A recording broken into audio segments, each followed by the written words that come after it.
प्रिय विद्यार्थियों, आज हम कक्षा 12 हिंदी की पाठ्यपुस्तक आरोह भाग 2 के अध्याय 7 में वर्णित कवि सूर्यकांत त्रिपाठी निराला द्वारा रचित कविता बादल राग, कविता जिसका शीर्षक है बादल राग, को पढ़ने जा रहे हैं। आज हम बादल राग कविता को पढ़ेंगे, इसका भावार्थ समझेंगे, इसका अर्थ समझेंगे और इसी के साथ साथ जो इसमें विशेष रूप से प्रतीकात्मक रूप से जो अर्थ दिया गया है उसे भी अच्छी तरह से आत्मसात करने का प्रयास करेंगे। तो आइए, आज हम पढ़ रहे हैं सूर्यकांत त्रिपाठी निराला जी द्वारा रचित कविता बादल राग। इस कविता से संबंधित कवि का परिचय हमने वीडियो भाग 1 में प्राप्त कर लिया है और अब हम इस कविता से संबंधित कुछ चर्चाएं करते हुए इस कविता को पढ़ेंगे। बादल राग कविता अनामिका में 6 खंडों में प्रकाशित है और यहाँ उसका छठा खंड लिया गया है। कवि की जो एक रचना है उसका नाम है अनामिका, ये 6 खंडों में प्रकाशित है और जो छठा खंड है उसको आज हम पढ़ने जा रहे हैं। बड़े बड़े महलों में रहने वाले पूंजीपति इस क्रांति को रोकने के लिए आतंक फैलाने का प्रयास करते हैं। इस कविता में हम देखेंगे कि पूंजीवादी लोग, पूंजीपति लोग, समाज के ऐसे लोग जो शोषण करने में हमेशा आगे रहे हैं, जो धन संपन्न है, साधन संपन्न है, सुविधाओं से संपन्न है। दूसरी तरफ एक ऐसा वर्ग हम देखेंगे जो शोषित वर्ग है, कमजोर वर्ग है, निर्बल वर्ग है, दुर्बल वर्ग है, किसान और मजदूरों से संबंधित वर्ग है। इस प्रकार उनका सदैव से ही शोषण होता आया है, उनके ऊपर होते हुए शोषण के वे हमेशा से शिकार रहे हैं। तो इस प्रकार से बड़े बड़े महलों में रहने वाले ये पूंजीवादी लोग इस क्रांति को रोकने के लिए आतंक फैलाने का प्रयास भी करते हैं। वो चाहते हैं कि यह क्रांति रुक जाए, लेकिन यह क्रांति रुकने वाली नहीं है। क्रांति के स्वर उनके महलों में भी उनको बेचैन कर देते हैं, रहने के लिए उनको चैन से नहीं रहने देते और ये शोषक वर्ग के लोग सदैव आतंकित से रहते हैं।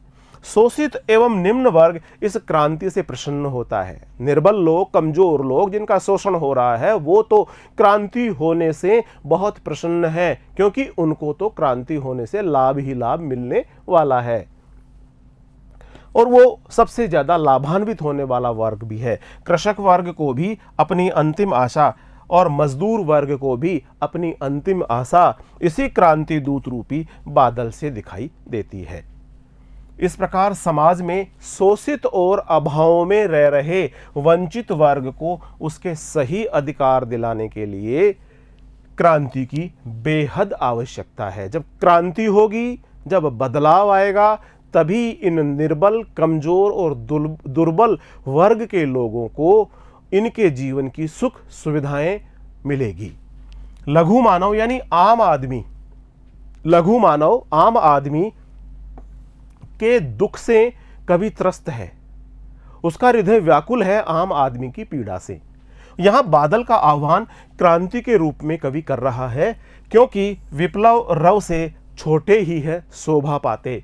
क्रांति हमेशा वंचितों का प्रतिनिधित्व करती है। किसान मजदूर की आकांक्षाएं बादल को नव निर्माण के राग के रूप में पुकार रही है।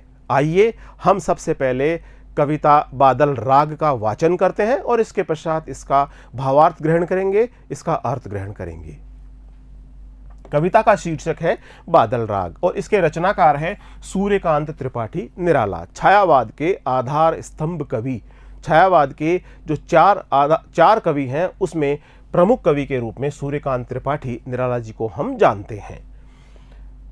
तिरती है समीर सागर पर, तिरती है समीर सागर पर, अस्थिर सुख पर दुख की छाया, जग के दग्ध हृदय पर, जग के दग्ध हृदय पर निर्दय विप्लव की प्लावित माया।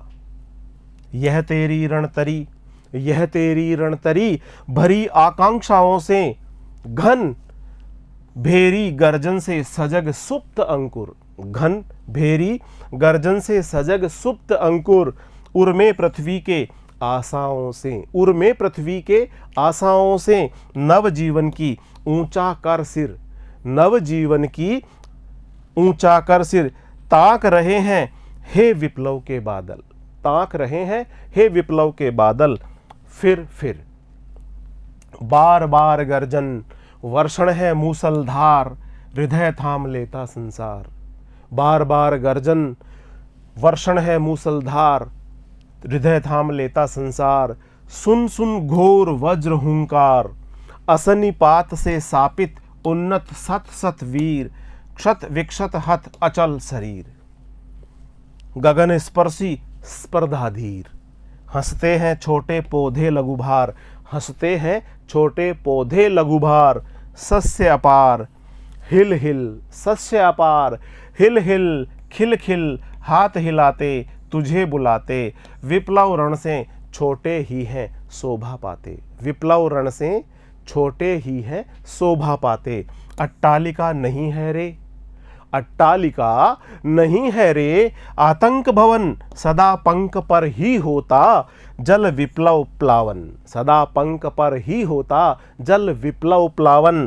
क्षुद्र प्रफुल्लित जलज से सदा छलकता नीर। रोग शोक में भी हंसता है, रोग शोक में भी हंसता है। शैशव का सुकुमार शरीर। रुद्ध कोश है क्षुब्ध तोष, रुद्ध कोश है क्षुब्ध तोष। अंगना अंग से लिपटे भी आतंक अंक पर कांप रहे हैं। धनी वज्र गर्जन से बादल, धनी वज्र गर्जन से बादल। त्रस्त नयन मुख ढांप रहे हैं, त्रस्त नयन मुख ढांप रहे हैं। जीर्ण बाहु है शीर्ण शरीर, जीर्ण बाहु है शीर्ण शरीर। तुझे बुलाता कृषक अधीर, ए विप्लव के वीर, ए विप्लव के वीर। चूस लिया है उसका सार, चूस लिया है उसका सार। हार्ड मात्र ही है आधार, हे जीवन के पारावार, हे जीवन के पारावार। आइए अब हम इस कविता का भावार्थ ग्रहण करें, अर्थ ग्रहण करें। कविता का शीर्षक है बादल राग और इसके रचनाकार हैं सूर्यकांत त्रिपाठी निराला। तिरती है समीर सागर पर, तिरती है समीर सागर पर। अस्थिर सुख पर दुख की छाया। तिरती है तैर रही है, समीर सागर पर। समीर का आशय है वायु हवा और सागर का आशय है समुद्र। समीर सागर वायु रूपी सागर, वायु रूपी समुद्र पर तैरती है, तैरती है। वायु रूपी समुद्र पर तैरती है। जब बादल समुद्र वायु रूपी समुद्र पर तैरते हैं, अस्थिर सुख, सुख अस्थिर बताया गया है। कवि ने कहा है कि सुख अस्थिर होता है। दुख की छाया और दुख की छाया के रूप में यह बादल तैर रहे हैं। अस्थिर, चंचल और गतिशील। तिरती है समीर सागर पर। कवि ने बादलों को क्रांति का प्रतीक बताया है। कवि बादल को क्रांति करने और परिवर्तन लाने का आह्वान करते हुए कहते हैं कि हे विप्लवी बादल। विप्लवी का आशय है क्रांति करने वाले बादल, हे बदलाव लाने वाले बादल, हे विद्रोह उत्पन्न करने वाले बादल, हे क्रांतिकारी बादल, हे क्रांति करने वाले बादल। नाशवान सुखों पर पड़ने वाले दुखों की छाया के समान वायु रूपी समुद्र पर, समीर सागर पर तुम्हारी छाया सदैव तैरती रहती है। यानी कवि यहाँ इन पंक्तियों के माध्यम से ये कहना चाह रहे हैं कि बादल संसार के अस्थायी सुख पर दुख की पड़ती हुई छाया के समान है। तिरती है समीर सागर पर, अस्थिर सुख पर दुख की छाया। यहाँ पर समीर सागर, वायु रूपी सागर, यहाँ पर वायु रूपी सागर है। इसमें हमें रूपक अलंकार देखने को मिलता है। समीर सागर, वायु रूपी सागर। जग के दग्ध हृदय पर निर्दय विप्लव की प्लावित माया। हृदय, जो हृदय है वो दग्ध है। दग्ध से आशय है जला हुआ है, व्याकुल है, चिंतित है। हृदय दग्ध है, व्याकुल है, चिंतित है। निर्दय, निर्दय का आशय है दयाहीन, जिसमें दया नहीं हो वह है निर्दय। विप्लव, क्रांति, विद्रोह, क्रांति करना, विद्रोह करना। प्लावित, बढ़ा हुआ होना, प्लावन होना, जल प्लावन होना, जल का फैल जाना, जल का आगे की तरफ प्रसारित हो जाना। माया, माया का आशय है खेल, माया का आशय है खेल। जग के दग्ध हृदय पर, जब सारे संसार का हृदय जल रहा है, दग्ध हो रहा है, व्याकुल हो रहा है, चिंतित हो रहा है, किस बात से? कि बादल बरसेंगे तो प्रसन्नता आएगी, बादल बरसेंगे तो जीवन आएगा। इस बात से तपी हुई धरती चारों तरफ से त्राही त्राही कर रही है और इस धरती के जो लोग हैं, संसार के जो लोग हैं, उनके हृदय चिंतित हैं, व्याकुल हैं, जले हुए हैं। और विप्लव की प्लावित माया, इसके पहले निर्दय यह विशेषण जुड़ा हुआ है। यहाँ पर हृदय से पहले भी दग्ध ये विशेषण जोड़ा गया है। कवि कह रहे हैं इन पंक्तियों के माध्यम से, संसार के दुखों से जले हुए लोगों को बादल निष्ठुर क्रांति के मायावी स्वरूप जैसे दिखाई देते हैं। प्रतीकार्थ यह है कि क्रांति होने की आशा में, क्रांति होने की उम्मीद में, क्रांति होने के यानी बदलाव होने की आशा में, और इस बदलाव को होने के लिए जो प्रतीकार्थ है कि क्रांति होने की आशंका से सुखभोगी और संपत्तिशाली वर्ग दुखी होता है। जो शोषण करने वाले लोग हैं, जो शोषित वर्ग का शोषण कर रहे हैं, हर प्रकार से सुविधा संपन्न है, हर प्रकार से धन और सुविधाओं से वो युक्त हैं, ऐसे लोग सबसे ज़्यादा दुखी होते हैं। तथा उत्पीड़न का दुख झेलने वाला शोषित वर्ग अधिक प्रसन्न होता है। जो उत्पीड़न का दुख झेल रहा है, ऐसा वर्ग, निर्बल वर्ग, जो कमज़ोर वर्ग है, वह प्रसन्न होता है। और ऐसा वर्ग जो हर प्रकार से साधन सुविधा और हर प्रकार की लाभ से जो संपन्न है, जो शोषण कर रहा है, ऐसा वर्ग क्रांति होने की आशंका से, क्रांति हो जाएगी, बदलाव आ जाएगा, तो जो सुखभोगी लोग हैं, जो संपन्न लोग हैं, जो शक्तिशाली लोग हैं, ये दुखी होते चले जाते हैं। जग के दग्ध हृदय पर निर्दय विप्लव की प्लावित माया, यह तेरी रणतरी, रणतरी, रणतरी कहते हैं युद्ध की नौका, रणतरी युद्ध की नौका।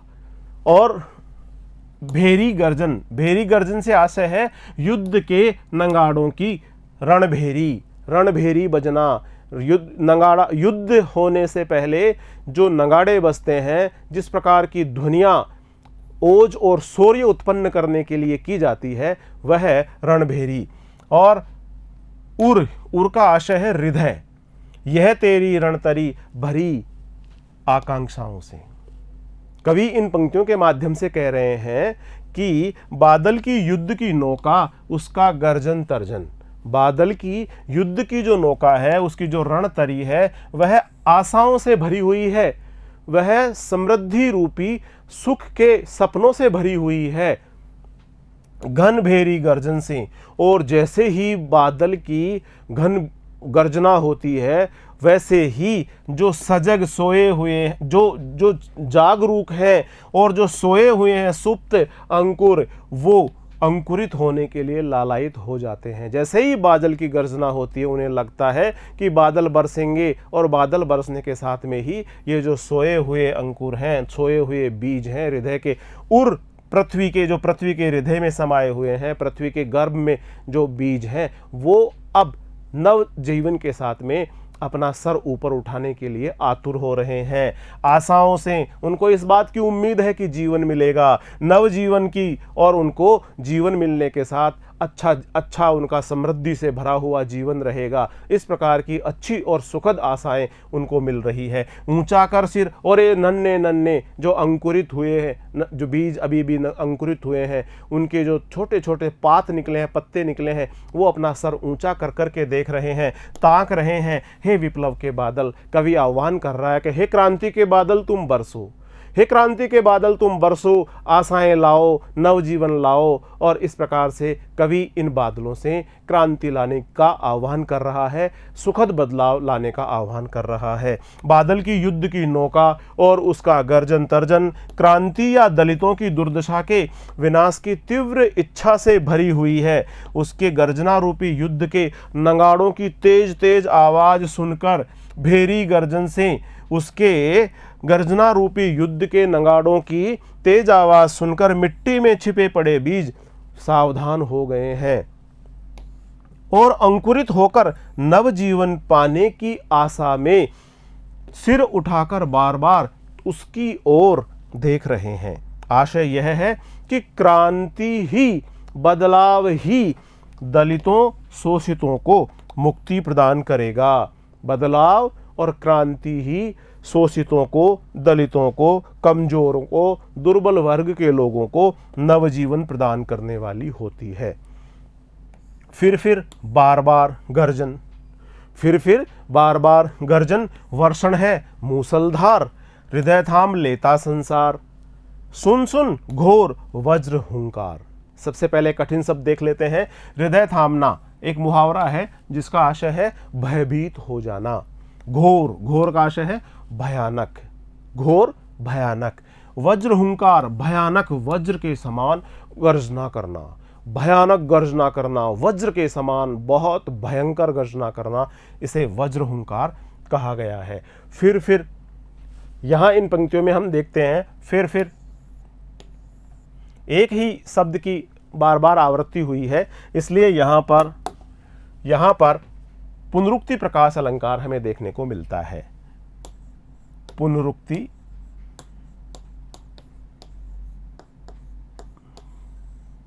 प्रकाश अलंकार। एक ही शब्द की जब एक से अनेक बार आवृत्ति हो और उस शब्द का अर्थ नहीं बदले, ऐसे स्थान पर हमें अलंकार देखने को मिलता है जिसे हम पुनरुक्ति प्रकाश अलंकार कहते हैं। फिर बार बार, इसमें भी पुनरुक्ति प्रकाश अलंकार ही है।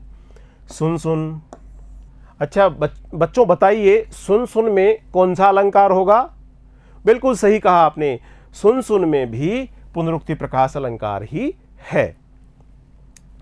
इन पंक्तियों के अंदर फिर बार बार गर्जन, बादल को संबोधित करते हुए कवि कहते हैं कि हे बादल, जब तू बार बार भीषण गर्जना करते हुए घनघोर रूप ले लेता है और धरती पर बहुत भारी वर्षा करता है, तब तेरी बिजली की भयंकर कड़कड़ाहट, तेरी बिजली की बहुत भयंकर गर्जना का स्वर, उसको सुनकर जगत के लोग से आशय यह है पूंजीपति लोग, समृद्ध लोग, धन संपन्न लोग, शोषक लोग जो शोषण कर रहे हैं, ऐसे लोग, पूंजीपति वर्ग के लोग अपना हृदय थाम लेते हैं। उनको बहुत डर लगता है।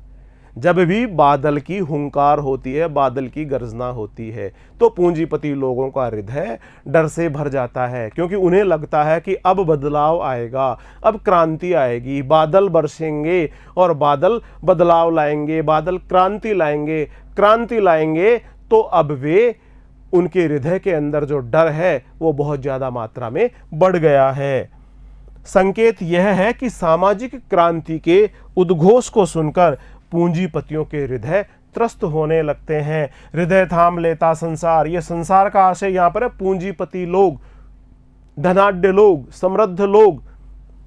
सुन सुन घोर वज्र हुंकार, और ये वज्र हुंकार बहुत भारी जो हुंकार कर रहे हैं, ये बादल कर रहे हैं। ये बादल परिवर्तन करने के लिए जो वर्षा का जल बहाएंगे, वर्षा का जल नीचे की तरफ बहाएंगे, उस जल के प्रवाह से परिवर्तन आएगा। और इस प्रकार सुन सुन घोर वज्र हुंकार, असनिपात से स्थापित उन्नत सत सत वीर, क्षत विक्षत हत अचल शरीर, गगन स्पर्शी स्पर्धाधीर। कठिन शब्द देख लेते हैं। असनिपात, असनिपात का आशय है बिजली का गिरना,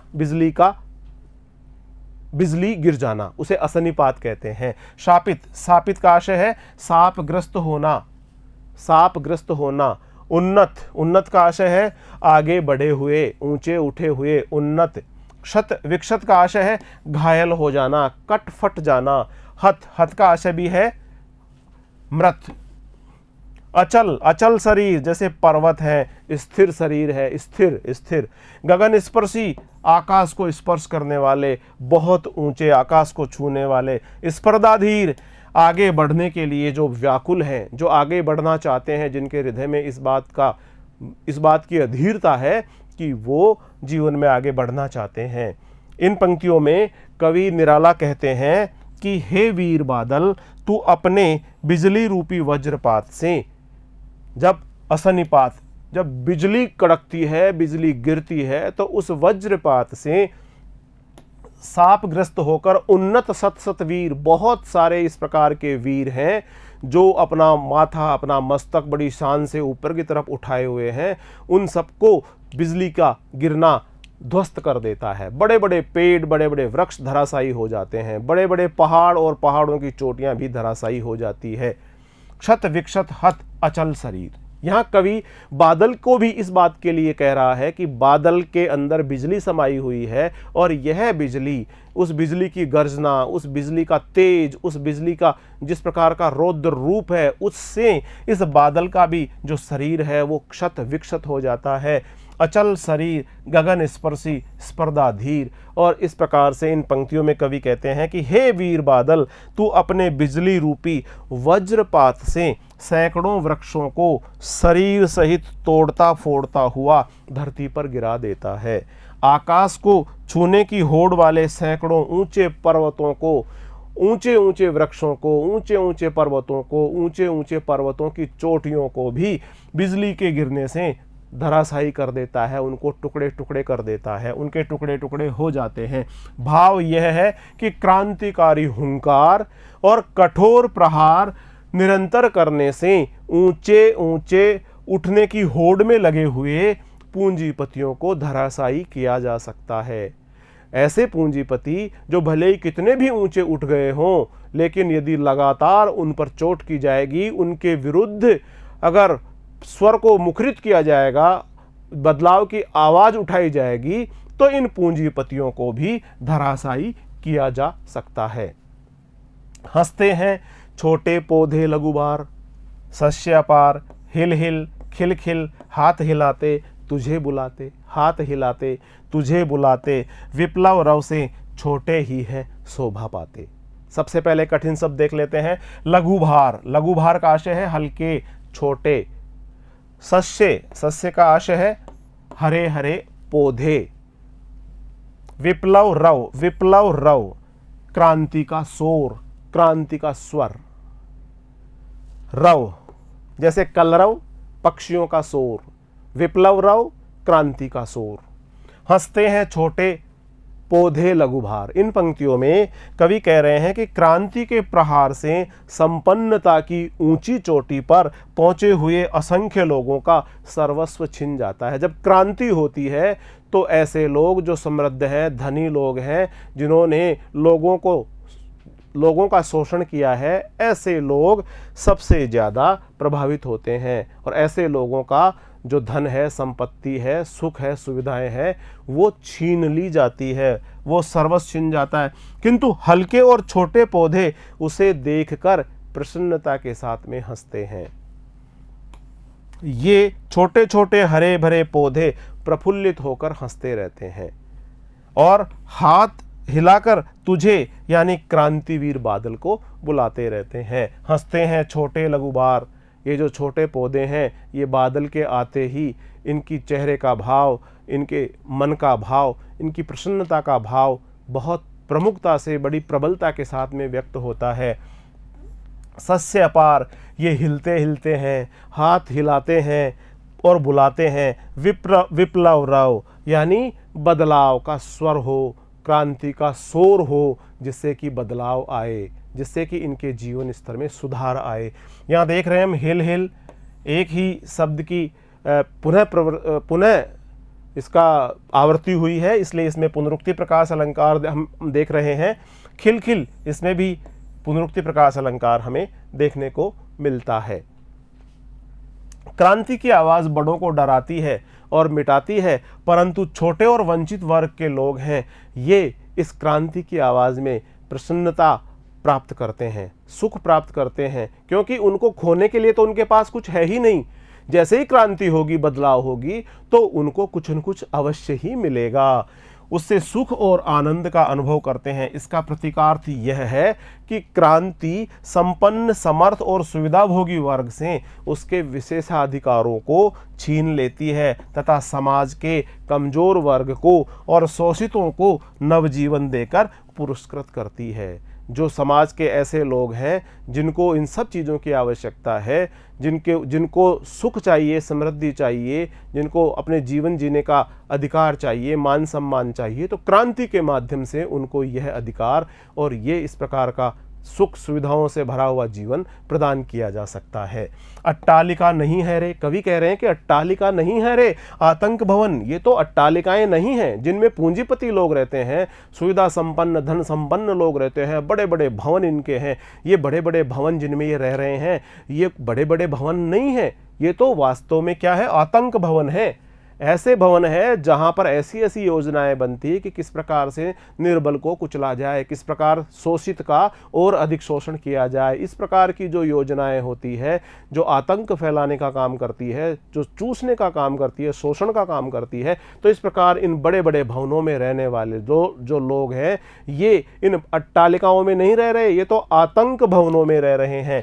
अट्टालिका का आशय है ऊंचे ऊंचे मकान, आतंक भवन का आशय है भय का निवास स्थल, जहां से भय उत्पन्न हो, जहां से आतंक का भाव उत्पन्न हो। सदा पंख पर ही होता है, पंख, पंख का आशय है कीचड़, पंख का आशय है कीचड़। जल प्लावन, जल विप्लव प्लावन, सदा पंख पर ही होता है जल विप्लव प्लावन। जल विप्लव प्लावन का आशय है विनाशकारी बाढ़ रूपी क्रांति का आ जाना। ऐसी क्रांति जो विनाश को लेकर के आए और पहले का जो भी जितना भी है उसको बहा करके ले जाए, और उसके बाद में फिर नव जीवन, नई आशाएं, नई उमंगें, नई उत्साह का संचार करे। इस प्रकार से इन पंक्तियों के अंदर कवि कहते हैं कि ऊंचे ऊंचे भवन सच्चे अर्थों में विशालकाय भवन नहीं है, बल्कि इनको आतंक का भवन कहना ही ज़्यादा ठीक है। इनमें भय और त्रास निवास करते हैं, इनमें रहने वाले लोग क्रांति से सदैव भयभीत रहते हैं। इन्हें इस बात का भय रहता है कि यदि क्रांति होगी, बदलाव होगा, तो इन लोगों का जो विशेषाधिकार है वो छिन जाएगा। इन लोगों ने जो धन अर्जित किया है, जो सुविधाएं अर्जित की है, ऐसे लोगों का हक इन्होंने छीना है, ऐसे लोगों का हक इन्होंने दबाया है जो वास्तव में इन सब सुविधाओं के हकदार थे, लेकिन उन लोगों को उनका हक नहीं मिला, उन लोगों को उनकी सुविधाएं नहीं मिली, और इन सबको इन लोगों ने, पूंजीपति लोगों ने छीन लिया है। मूसलधार वर्षा से बाढ़ आने पर विनाश तो सदा कीचड़ का ही होता है, कीचड़ में ही होता है। आशय यह है कि शोषण और अन्याय के कीचड़ से सने दलित लोग ही क्रांति के वाहक हुआ करते हैं। अट्टालिका नहीं है रे आतंक भवन, सदा पंख पर ही होता है जल विप्लव प्लावन। प्लावन का अर्थ है पानी का बहुत ज़्यादा बहाव हो जाना, पानी का बहुत ज़्यादा बह जाना, और पंख का आशय है कीचड़। क्षुद्र प्रफुल्लित जलज से सदा छलकता नीर, और जो क्षुद्र प्रफुल्लित जलज से सदा छलकता नीर, क्षुद्र, क्षुद्र मानी छोटा, प्रफुल्लित मानी खिला हुआ, शैशव, शैशव का आशय है बचपन। कवि के अनुसार जल में खिले छोटे छोटे कमल के फूलों से सदा जल रूपी आंसू, जल रूपी बूंदें छलकती रहती है। जो शोषित वर्ग है, कमजोर वर्ग है, उनके दुखों से उनकी नेत्र सदैव ही सजल से रहते हैं। उनकी मन की पीड़ा है, उनका हृदय का जो भाव है, उससे वो सदैव ही पीड़ित रहते हैं, और इस प्रकार उनके आंसू छलकते ही रहते हैं। उनके मन का इस प्रकार का भाव है, दुख का भाव है, पीड़ा का भाव है, वो प्रदर्शित होता ही रहता है। तात्पर्य यह है कि समृद्धि में जन्मे शिशु सदैव क्रांति होने से भयभीत रहते हैं, और ऐसे बच्चे जो समृद्ध घरों में पैदा हुए हैं, जो पूंजीपतियों के यहाँ पैदा हुए हैं, जो मुंह में सोने और चांदी की चम्मच लेकर के पैदा हुए हैं, वो तो इन क्रांति के भावों से, क्रांति की हुंकार से ही भयभीत हो जाते हैं कि क्रांति होगी, बदलाव होगा, और उनको जो सुख सुविधाएं मिल रही है, जो विशेषाधिकार मिल रहे हैं, वो उनसे छीन लिए जाएंगे। इसके विपरीत दलित वर्ग के कोमल शिशु साहसी और सहनशील होते हैं। जो कमजोर वर्ग है उसके जो शिशु हैं वो साहसी है, और वो इस प्रकार से सहनशील होते हैं कि वे रोग और दुख की दशा में भी हंसते रहते हैं, रोग शोक में भी वे हंसते रहते हैं। शैशव का सुकुमार शरीर, जिस प्रकार छोटे नन्हे से शिशु का जो शरीर होता है, सुकुमार शरीर होता है, उसी प्रकार से वे रोग शोक में भी हंसते रहते हैं। इसी से वे सामाजिक क्रांति घटित होने पर भी आनंदित रहते हैं। जो लघु हैं, जो छोटे हैं, जो रोग शोक में भी हंसते रहते हैं। कोस रुद्ध कोस है क्षुब्ध तोष, अंगना अंग से लिपटे भी आतंक अंक पर कांप रहे हैं। इन पंक्तियों में भी कवि इस बात को विशेष रूप से जोर देकर बता रहा है कि ऐसे लोग जो पूंजीपति लोग हैं, जो धन संपन्न लोग हैं, जो रुद्ध कोस है, उनके पास में बहुत सारा खजाना है, बहुत सारा धन है। कोस, कोस का अर्थ है खूब सारा धन, बहुत सारा धन, ऐसा धन जो उन्होंने अर्जित किया है शोषणों, कमजोर और दुर्बल लोगों का शोषण कर करके। ये जो कोष है, खजाना है, ये रुक गया है। और क्षुब्ध तोष, संतोष नहीं है उनको, इस बात का संतोष नहीं है, और वे लोग क्षोभ से परिपूर्ण हैं, नाराज हैं। अंगना अंग से लिपटे भी, और ऐसे पूंजीपति लोग, धन वैभव से संपन्न लोग, अंगना अंग, सुंदर अंगों वाली स्त्री के साथ आलिंगनबद्ध होते हुए भी, लिपटने के बाद भी आलिंगनबद्ध होते हुए भी, आतंक के अंक, अंक मानी गोद, आतंक की गोद में अपने आप को बैठा हुआ पा रहे हैं और कांप रहे हैं। उनको डर सता रहा है, इस बात का डर सता रहा है कि क्रांति होगी, बदलाव होगा, तो उनको जो संपत्ति मिली है, धन मिला है, सुविधाएं मिली है, वो उनसे छीन ली जाएगी। और इसी बात के डर से ये लोग कांप रहे हैं, क्रांति आने के डर से ये लोग कांप रहे हैं, विद्रोह का स्वर मुखरित होने के डर से ये लोग कांप रहे हैं। धनी वज्र गर्जन से बादल, क्योंकि जब बादल आएगा तो वो अपनी गर्जना करते हुए आएगा, और बहुत तेज वज्र की गर्जना करते हुए आएगा, हुंकार करता हुआ आएगा, और इस प्रकार से पूरा का पूरा जो दृश्य है उसको बदल देगा, पूरे के पूरे दृश्य को बदलाव से जोड़ देगा। त्रस्त नयन मुख, मुख ढांप रहे हैं। और ऐसे लोग जो पूंजीपति लोग हैं, ये इनके त्रस्त नयन, अब उनके नेत्र भी थक गए हैं, त्रस्त हो गए हैं, और अपने मुख को वो ढांप रहे हैं। अपने मुख को, मुख ढांपना यानी लज्जित होना, ये लोग लज्जित होना भी, लज्जित भी अपने अंदर ही अंदर मन ही मन हो रहे हैं। अंक, अंक का आशय है गोद, अंगना, अंगना का आशय है सुंदर अंगों वाली नारी, अंगना अंग से लिपटे भी, और वज्र गर्जन का आशय है वज्र के समान गर्जना होना। रुद्ध कोश है, शुद्ध तोष है। इन पंक्तियों में कवि कह रहे हैं कि समृद्ध लोगों का अपार कोष और धन उनके तालों में, उनकी तिजोरियों में बंद है।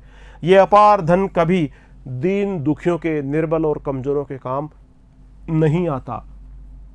उनके पास अपार धन का संचय होने के बावजूद भी, पूंजीपति लोगों के पास बहुत सारा धन संचित होने के बावजूद भी, वे पूंजीपति लोग संतुष्ट नहीं होते। रुद्ध कोष है, खूब सारा कोष है, खूब सारा धन है, अंबार लगा है धन का, शुद्ध तोष, उसके बाद भी उनको संतोष नहीं है इस चीज़ का। अंगना अंग से लिपटे भी, वे सुंदर अंगों वाली स्त्री के साथ आलिंगनबद्ध हो करके भी उनको इस बात का आतंक अंक पर कांप रहे हैं। वो अंदर ही अंदर क्रांति के बदलाव को महसूस कर रहे हैं और कांप रहे हैं, उससे डर रहे हैं और कांप रहे हैं। धनी वज्र गर्जन से बादल, त्रस्त नयन मुख ढांप रहे हैं। वे अपनी सुंदर अंगों वाली स्त्रियों के शरीर से आलिंगनबद्ध होते हुए भी क्रांति के बादलों का भयंकर गर्जन सुनकर आतंक से कांप रहे हैं। भयभीत होकर उन्होंने अपने नेत्र और मुख छिपा रखे हैं, यानी उनको शर्मिंदगी का भाव भी कहीं न कहीं महसूस होता ही है। अपार धन पाकर भी उनको सुख संतोष नहीं मिलता। उनको खूब सारा धन मिला है, खूब सारी संपत्ति मिली है, सुख और सुविधाएं मिली है, उसके बावजूद भी उनको संतोष नहीं मिलता। उनको उसकी सुरक्षा का डर हमेशा सताता रहता है। इस प्रकार प्रचुर धन संपदा को संचित करके भी वे हमेशा धनार्जन के लिए बेचैन रहते हैं। जीर्ण बाहु है शीर्ण शरीर, तुझे बुलाता कृषक अधीर। कृषक, किसान, और किसान की दशा का चित्रण किया है इन पंक्तियों में कवि ने। कवि कहते हैं कि जीर्ण बाहु है, जीर्ण का अर्थ है कमजोर से, जर्जर से, शीर्ण यानी दुर्बल सा, कमजोर सा उसका शरीर है, और ये कृषक अधीर है, व्याकुल है। कृषक अधीर है कि बादल बरसे और नवजीवन प्राप्त हो। कृषक अधीर है कि बादल बरसे और उसके घर में भी फसल आए, समृद्धि आए, सुख और सुविधाएं आए। तुझे बुलाता कृषक अधीर, और इस प्रकार अधीर होकर ये कृषक है, ये बुला रहा है, ए विप्लव के वीर, ए क्रांति करने वाले वीर, हे क्रांति दूत बादल, तुम आ जाओ, तुम बरस जाओ, हमें जीवन प्रदान कर दो, हमें संजीवनी प्रदान कर दो। क्योंकि जीर्ण बाहु है, हमारी जो भुजाएं हैं, हमारा जो शरीर है वो जीर्ण शीर्ण हो गया है, हमारा शरीर थक गया है पूरी तरह से, और जीर्ण शीर्ण शरीर है। और इस प्रकार जो अधीर, अधीर का आशय है व्याकुल, व्याकुल होकर के विप्लव के वीर, हे क्रांतिवीर बादल तुम आ जाओ, तुम बरस जाओ। इन पंक्तियों में कवि कहता है कि हे क्रांतिवीर बादल, देखो किसान तुमको अधीर होकर बुला रहा है।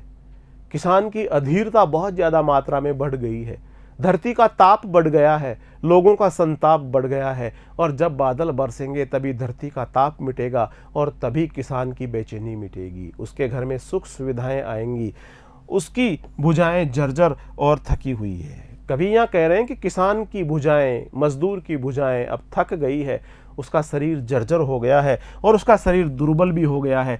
हे बादल तुम जीवनदायी जल के सागर हो, हे विप्लव के वीर तुम क्रांति बन करके, बदलाव के दूत बन करके आओ, तुम ही जल की वर्षा करके उसकी रक्षा कर सकते हो। ऐसे किसान की, ऐसे मजदूर की, ऐसे निर्बल की, ऐसे शोषित व्यक्ति की तुम ही रक्षा कर सकते हो, तुम ही क्रांति का सृजन कर उसे इस शोषण से मुक्ति दिला सकते हो, हे विप्लव के वीर। यहाँ संबोधन शैली में कवि पुकार रहे हैं, संबोधित कर रहे हैं वीर को, उस वीर को जो अपनी वीरता से इन शोषित वर्गों को बचाएगा, इन कमजोर और दुर्बल लोगों में आशा और उत्साह का नवीन संचार करेगा।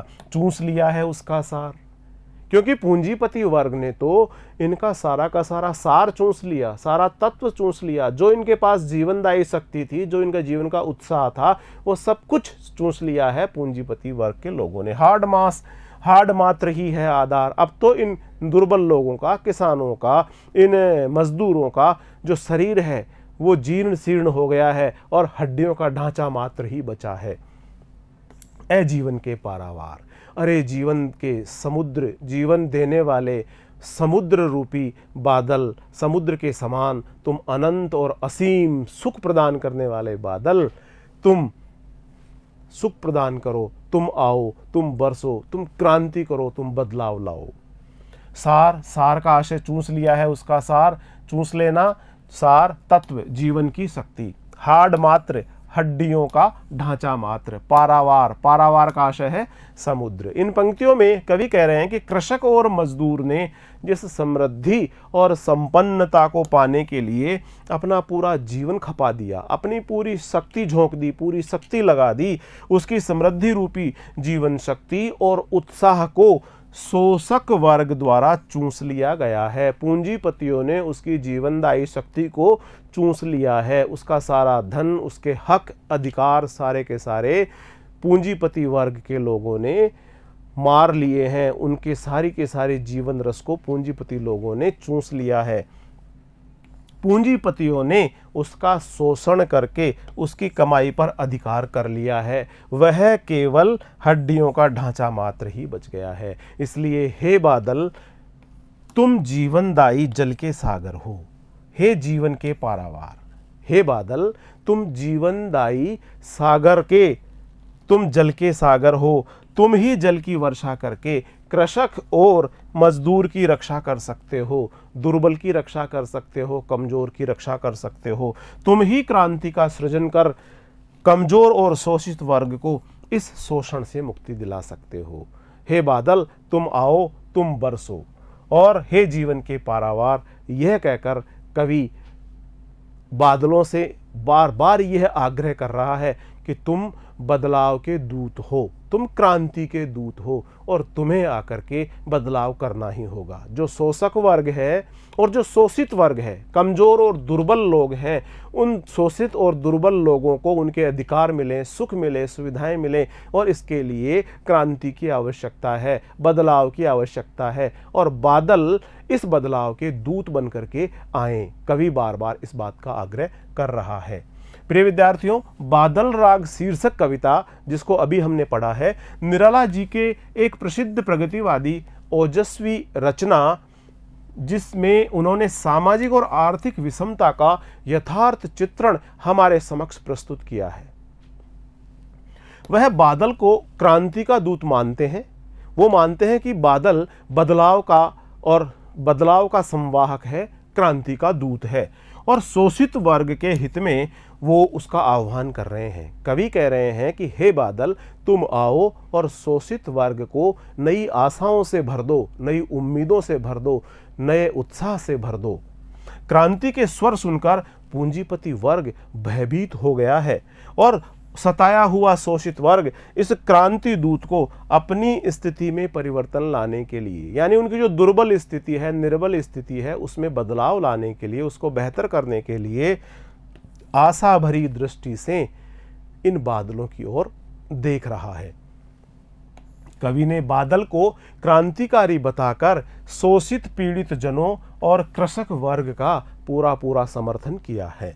शोषण और अन्याय के विरुद्ध मानवतावादी संदेश भी दिया है। इसमें अनुप्रास अलंकार हमें देखने को मिलता है। जहाँ भी वर्णों की आवृत्ति होती है वहाँ हम अनुप्रास अलंकार पाते हैं।